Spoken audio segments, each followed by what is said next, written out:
She was one of the most recognized names in home decor and fashion, the forerunner to lifestyle designers like Calvin Klein, Ralph Lauren, and Martha Stewart. But Laura Ashley described herself as just a wife and a mother. Very attractive lady. She was always dressed immaculately. She wasn't sort of a lady that would turn heads when she walked in the room, because she wouldn't have wanted that. You know, she had that style about her. From a standing start, she had changed the face of the image of the women of England, and she did it with such modesty. She worked so hard. She was never really happy with that success. I don't think she was shy. She really didn't crave the limelight. I think she was very brave and courageous. But she did have a dark side. Very puritanical. She was very Welsh. Living in, in the past almost. She had this fabulous sort of mother feeling. As far as my mother was concerned, the home was the heart of everything. And she wanted to bring happiness into everybody's house. And the heart of the home is the kitchen table. I always wish I could have written down everything she said, because it was always so Laura Ashley. I don't think there's anything very special about our things. I think that they've evolved from necessity.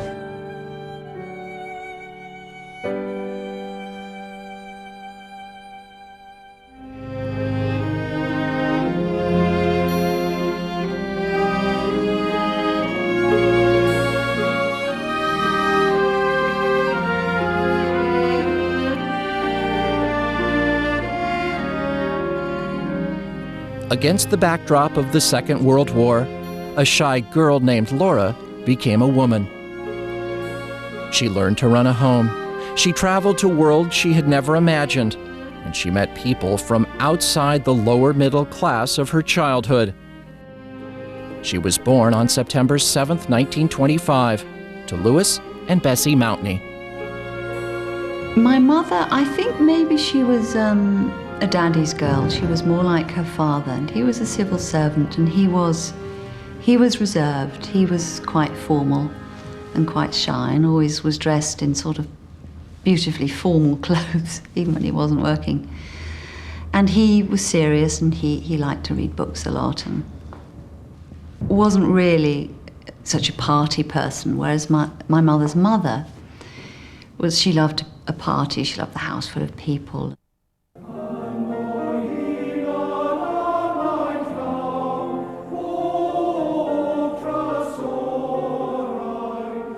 Though the Mountneys were living in suburban London, Bessie returned to South Wales to give birth to Laura in the same house she had been born in.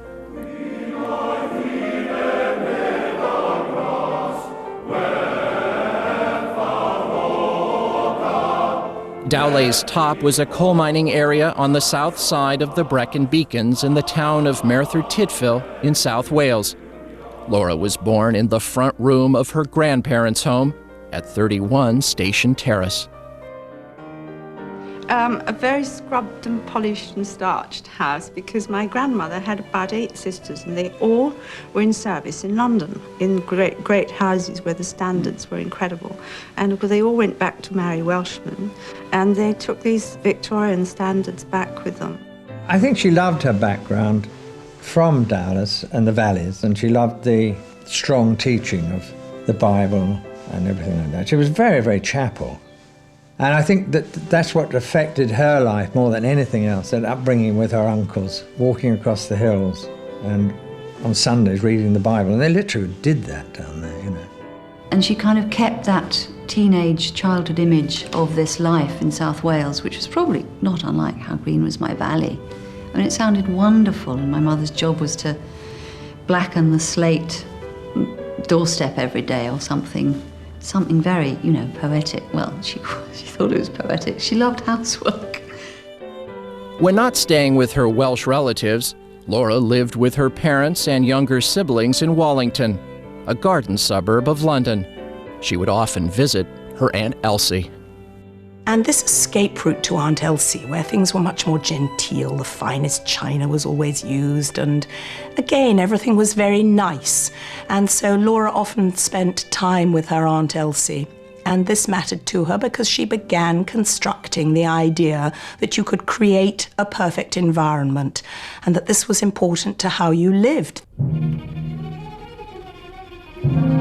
In 1939, when England declared war on Germany, thousands of English children flooded into the Welsh countryside. Laura and her siblings, accompanied by their mother, were among them. At 13 years of age, her formal education came to an end when she was enrolled at a secretarial college. At 15, Laura was allowed to return to Wallington to keep house for her father.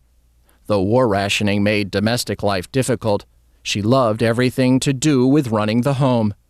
One evening, at an Air Cadet dance, Laura spotted an English boy named Bernard Ashley. He was a bit wild, and he had come with a rugby ball because he thought it might be rather boring and it might liven up the proceedings if he actually started a game on the dance floor, which he promptly did, and I had to crouch behind the piano because I'm a rather nervous disposition.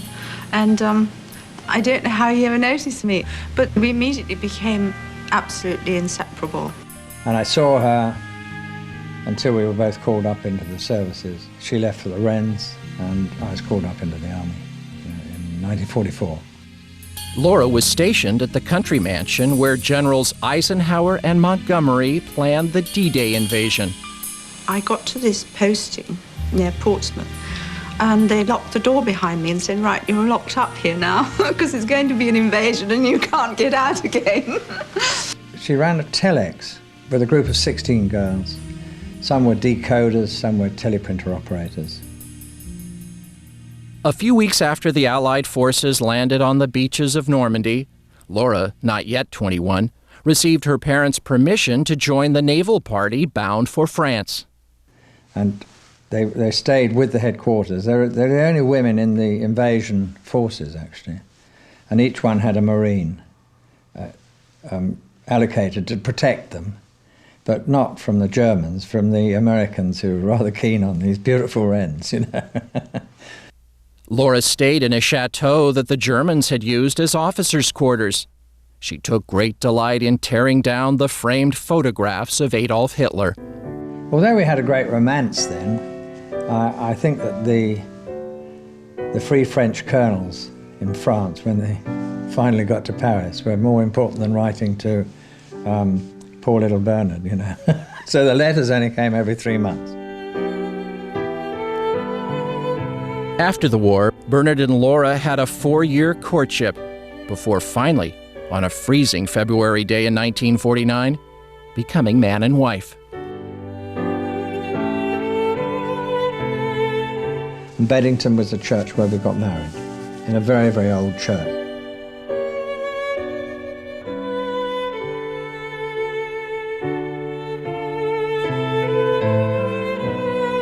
That was an amazing wedding. I rolled up late, I'm afraid. The newlyweds' first order of business was to get as far away from suburbia as possible, so they moved to a little city called London.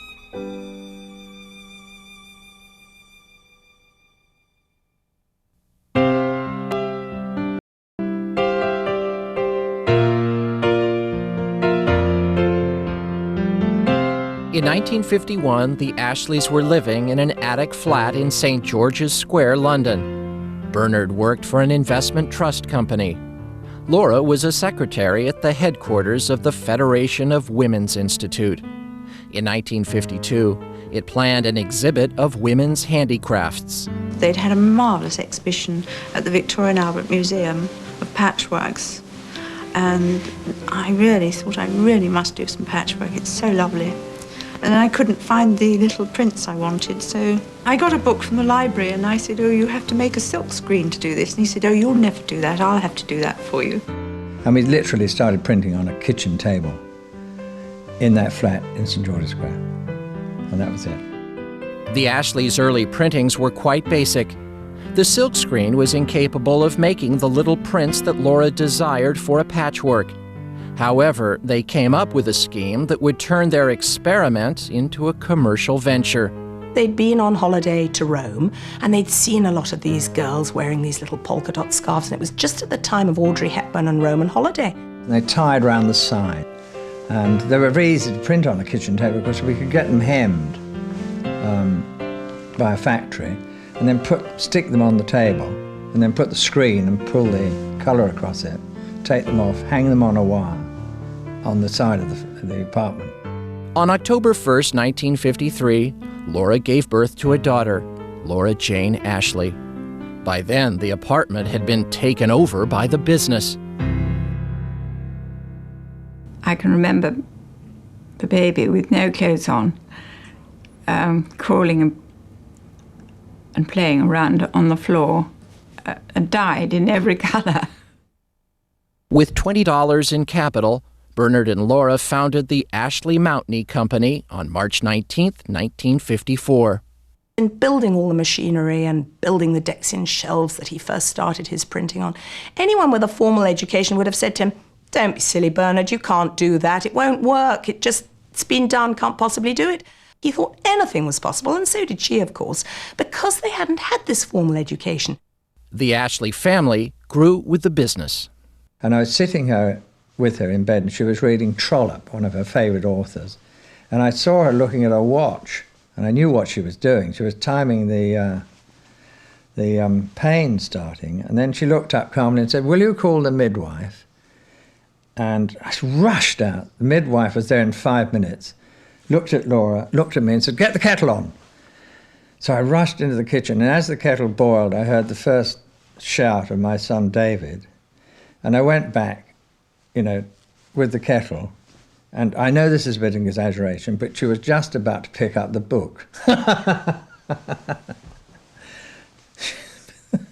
I just think sometimes she did these things for laughs, Though Bernard had moved his machines to a basement space on Cambridge Street, Laura was growing tired of the cramped attic apartment and the 99 steps she had to climb to get there. They moved to a rustic cottage in Limpsfield, Surrey. It was rough and ready. I mean, my mother was considered to be a little bit of a hippie, a little bit ahead of her time. Not that it bothered her at all, but she was actually quite unconventional. She didn't buy her food in the shops. She had a goat for milk instead of buying it, and she just did things her way. Bernard started a line of upholstery fabrics in bold prints called Bernard Ashley Designs. He received commissions from hotels and cruise ships. Laura discovered Victorian illustrations in old magazines and began to print them on tea towels. We started tea towels, and Bernard said, "Oh, well, I'm not putting my name on those silly things. You'll have to put your name on those." Because up to then it had been Bernard Ashley Fabrics. So the trouble was then we got a huge order from San Francisco, and I mean it was thousands. For tea towels? For tea towels. Could you cope And we with didn't the have order? time to print any furnishing fabrics, and so everything was going out with Laura Ashley on it.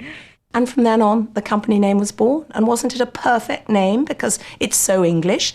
People couldn't believe that this wasn't a marketing man's invented dream. Laura, it sounds floral, and Ashley, it's so easy to say it trips off the tongue. In 1957, Bernard moved his bigger and better machines from London to a much larger coach house in Braested, 4 miles from the cottage. That same year, the family expanded again with the birth of their son, Nick.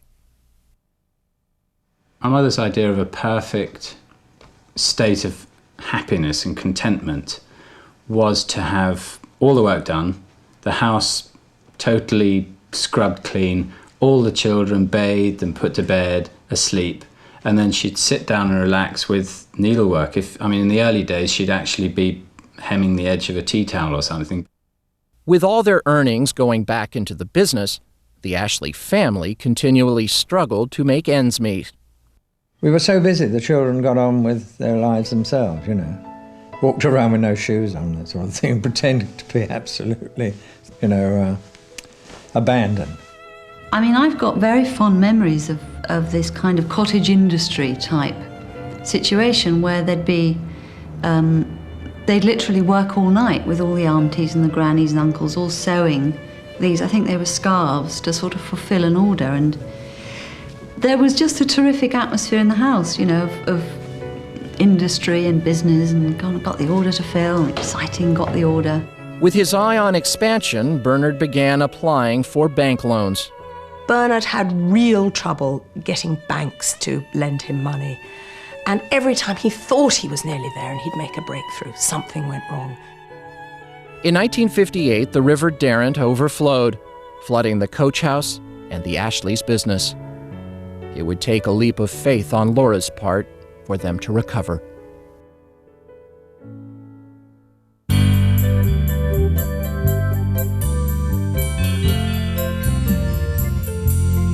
At the dawn of the audacious 60s, the Ashleys had suffered a devastating setback with the flood of their Braested factory. Bernard spent more and more time on the road selling their products, while Laura was struggling to keep the family going under severe financial hardship. It was the lowest point in their marriage, and it forced Laura to take drastic measures. And she was an extremely impulsive person, and she literally left the next day in a Mini with 3 children and went to Wales. And she had this unerring faith that he would follow, and 3 weeks later, sure enough, he did. But it must have been a very difficult 3 weeks wondering what would happen. For 6 weeks, Laura and her children camped on the Modoc estuary in western Wales.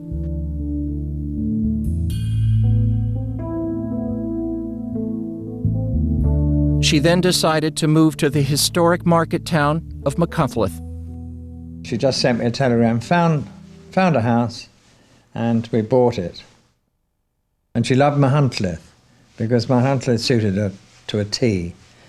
With 2,000 people, very small town, very gossipy, and Welsh, because most people there spoke Welsh as a first language. The new Ashley abode was located above a small shop called Gwalia House. Here, Laura sold Ashley household products and Welsh tourist items. She also began to experiment with clothing production. Bernard was constantly on the road selling their wares or working at the factory in South England. She also made it pretty clear that my father was rushing around like, a wild man getting the business going, 24 hours a day.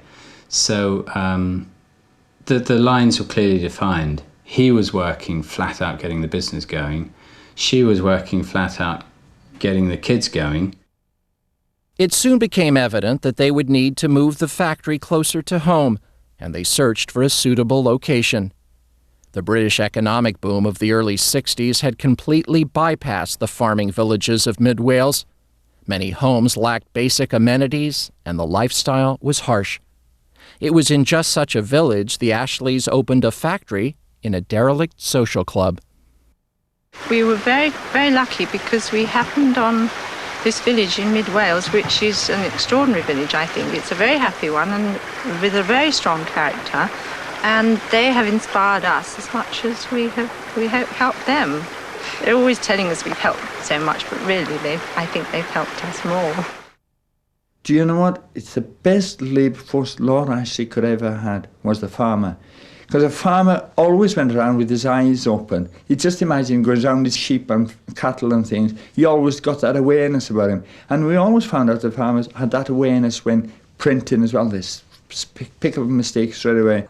It wasn't sort of a, when the buzzer goes at 5 o'clock, everybody down tools and went home. If the job wasn't finished, people were prepared to stay on and prepared to finish the job.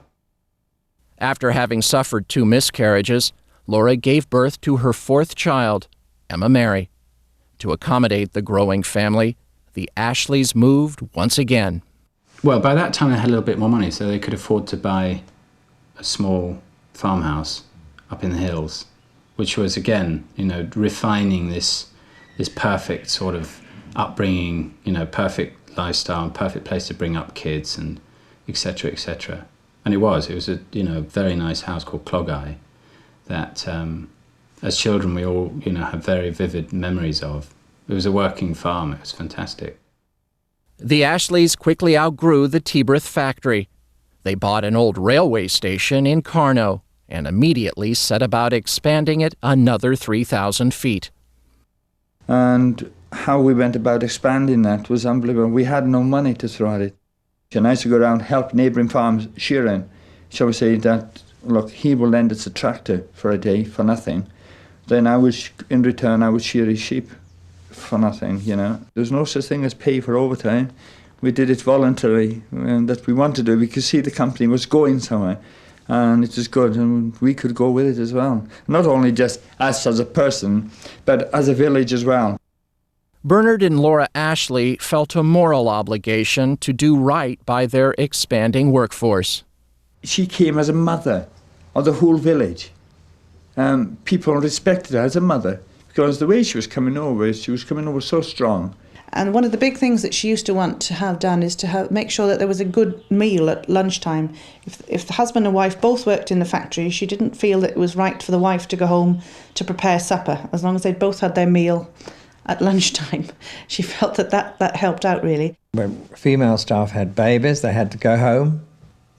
She didn't like them coming to work. They had to go home and look after the child, which I absolutely correct. Mind you, they'd have a sewing machine delivered the next day. She was highly practical in that way. Laura's perfectionism went beyond her domestic life.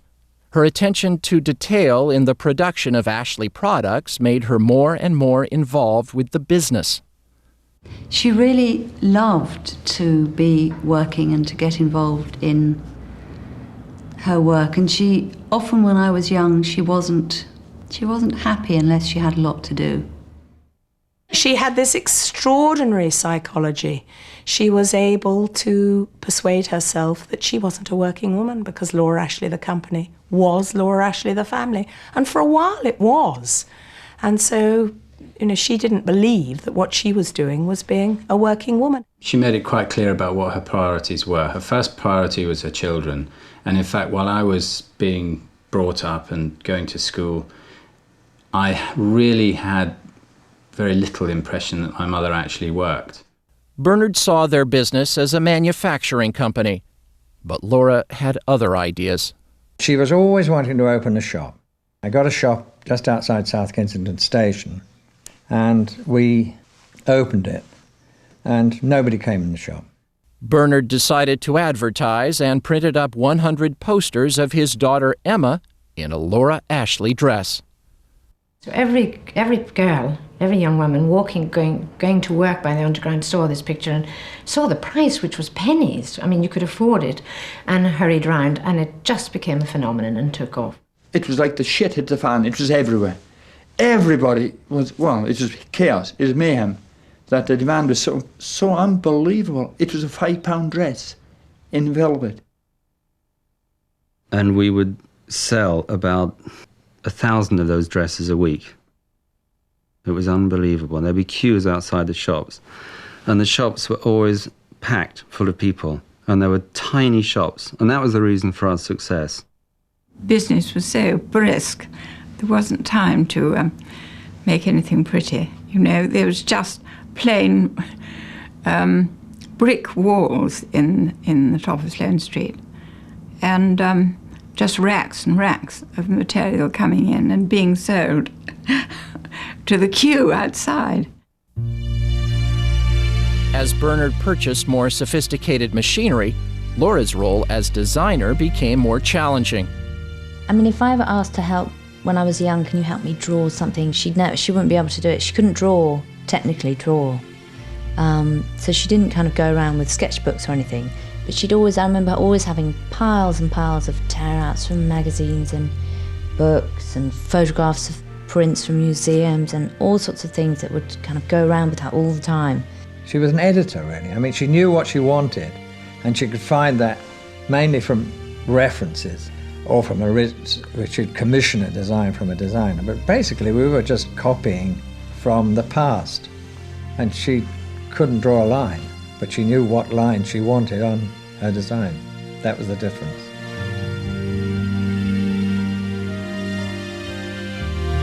With the success of their own retail shop, Laura began to put into practice some of the design philosophies she'd been developing about how women wanted to dress. Laura wanted women to look feminine, and she didn't want them to look sexy, she wanted them to look romantic. And she didn't want to make women look like idiots. She had very strong views on the way that she wanted to dress them.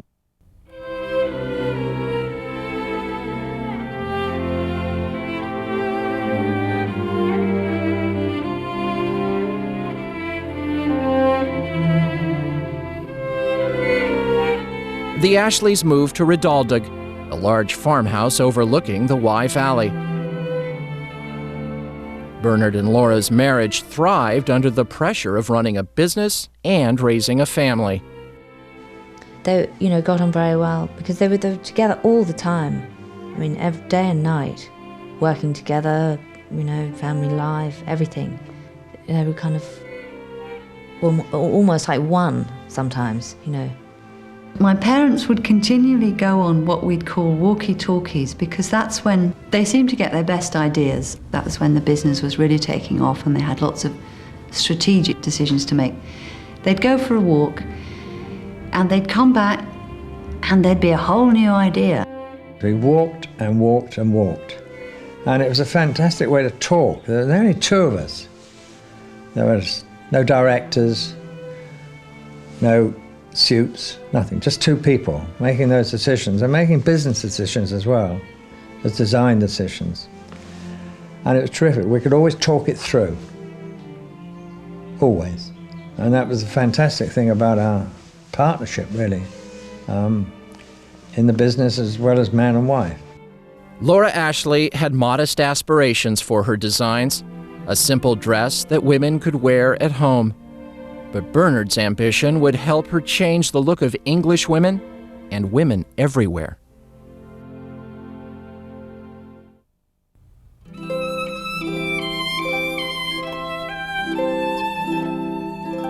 In 1970, the film Butch Cassidy and the Sundance Kid was released in England.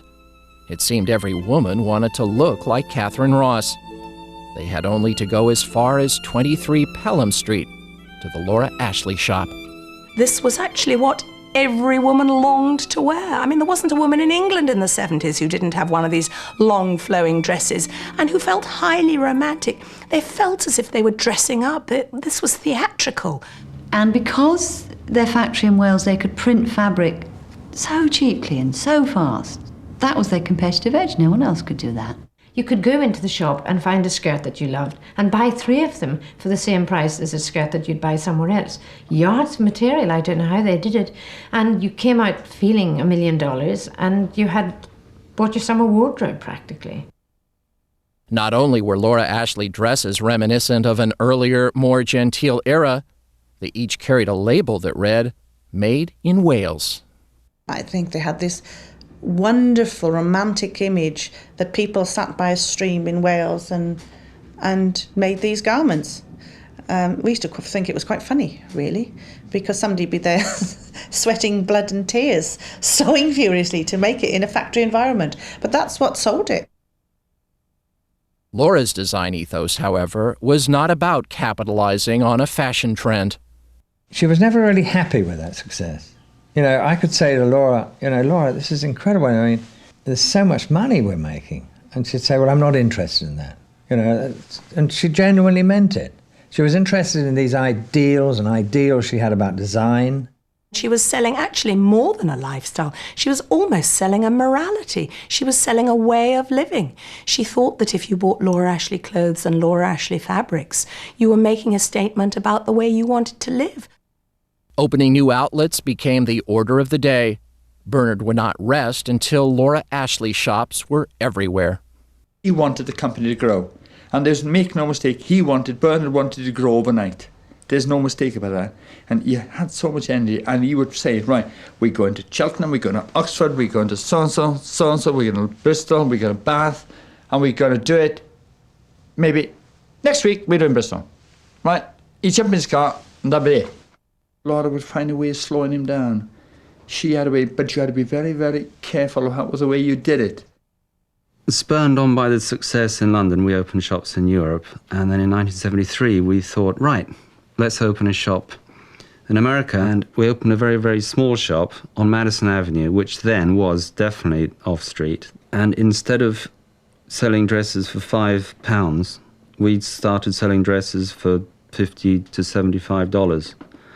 And the shop that we created was very lavish, and we deliberately went into an upmarket approach. Very, very deliberately. Laura's pleasure in her professional life came from researching the Victorian prints. I used to spend a lot of time researching with her. Researching meaning anything from driving for 2 hours up an old lane to find a little old lady in Wales and buy a patchwork quilt off her, having sat down and had a cup of tea for about 3 hours. And then my mother would obviously take some of the prints from the patchwork quilt and incorporate them into her designs. It might be sniffing around an old museum somewhere and, you know, fun. Research. She really taught me that researching is fun. This is part of her looking backwards before you go forwards ethos. As the brand name grew, Laura became increasingly vigilant about protecting her company's image and the quality of its products. Because instead of it descending into softness and tweeness and whimsy, which it would be very inclined to do, behind it there was this rigorous intelligence and this rigorous tensile strength. My mother was very, very, very pure in her approach to things. She'd come up with an idea, for instance, David, wouldn't it be nice if we served tea in the shops?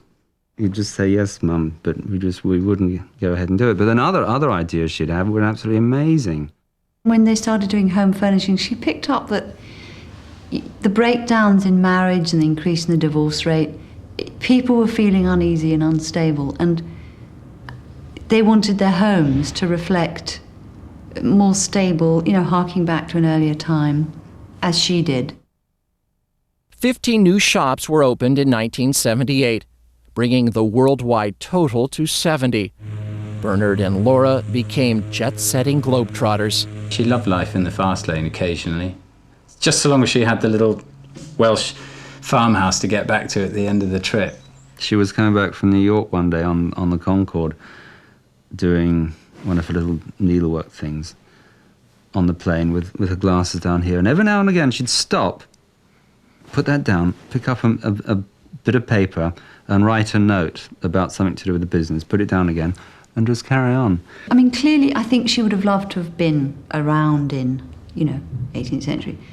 And it kind of made you sad because you thought life is just failing you, Mum. Life is just not like a Jane Austen novel. And, I just wondered if she was kind of disappointed in that. But that was what inspired her to recreate that lifestyle in her clothes and home furnishings. By the mid-70s, despite doing nearly $10 million of business annually, Bernard's rapid expansions had put the company at risk and necessitated the hiring of professional accountants. We were a bunch of gifted amateurs. And there was an influx as we got bigger of grey-suited professional people. The more successful the company got, the larger it got, the more the family atmosphere was lost, really, unfortunately. But that's the way of the world. Bernard and Laura's huge financial success compelled them to leave England or suffer from severe English tax laws. They bought a rundown chateau in northern France, which Laura took enormous pleasure in restoring.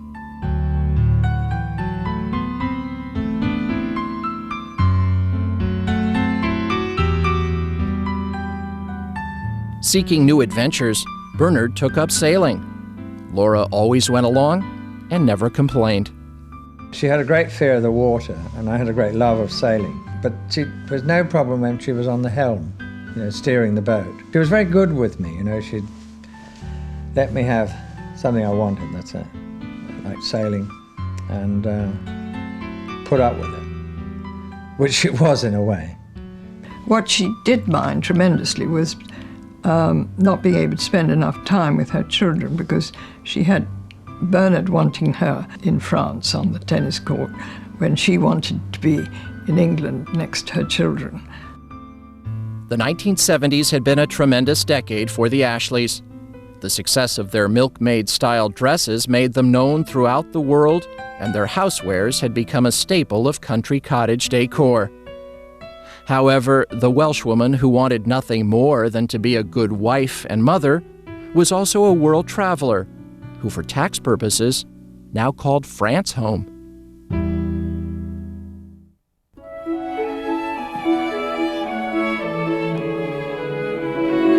In the early 80s, the Laura Ashley Company enjoyed a steady increase in the popularity of its clothing line. But the skirt, the famous diaphanous skirt that Diana was photographed in, where everybody caught a glimpse of her legs, was not actually a Laura Ashley skirt, but people assumed it was. So Laura Ashley reaped all the benefit from that. It was wonderful publicity.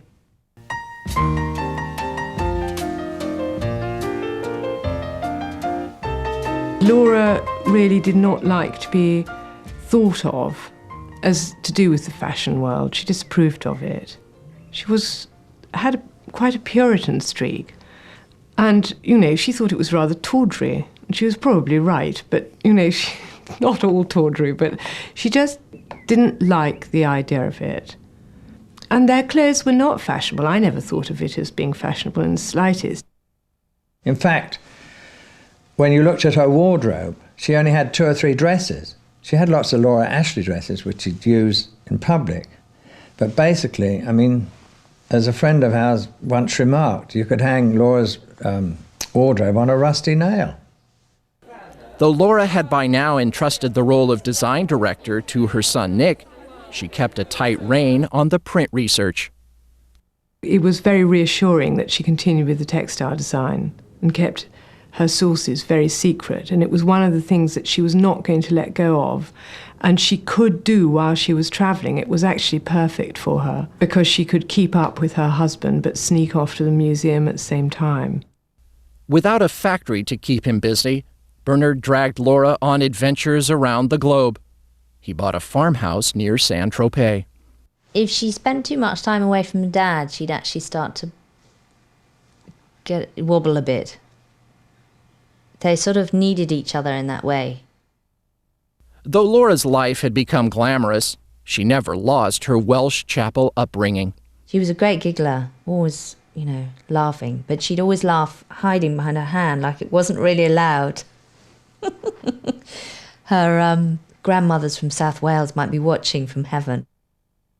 As she became more comfortable with the role of public figure, Laura became less pleased with talk of the company going public. We decided to float the company. She was not happy. She wanted it to remain a private company. And I wanted to have the business success of a quoted company. But we didn't fall out over it. And so we went ahead with all those preparations. It was saddening for her, and she was completely bemused by it, really. She didn't understand why it had to happen. The same year Laura learned the company was to be floated, she was told that her eldest daughter, Jane, was pregnant. I wasn't married. The father was, I suppose, unsuitable is the word, although I loved him very much. My mother was so supportive and so saw the upside of it. And she said, we'll be like a Victorian family, the baby will just get drawn into our family and we'll all help to bring him up. She was, settling down, and she was pushing all her work to one side, and she was getting ready to be, the greatest living granny on earth.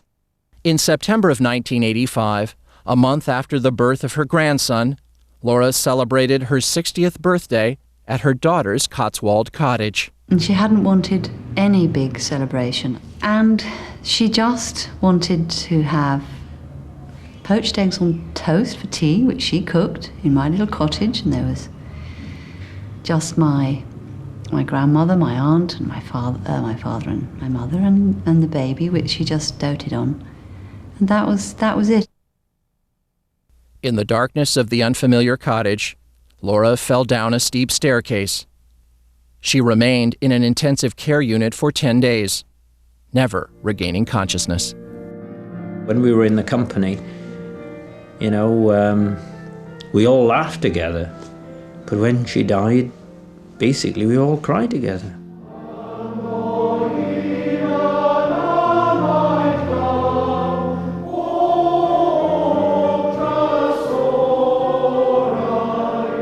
I found it very hard sharing her when she was alive, but actually from the moment she died and her funeral, at which there were 2,000 people, it was very comforting to be sharing her death and now her memory with so many people, because people do know, for me to say I want everyone to know how wonderful she was, people do know that. And that is just great.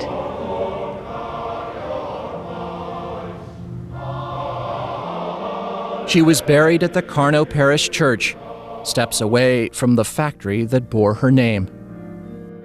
But to be buried next to a factory, when you think about it, in basic terms, is an unusual choice. But it's not just a factory, you see. It's a place where something significant happened, and it's kind of difficult to define that special something.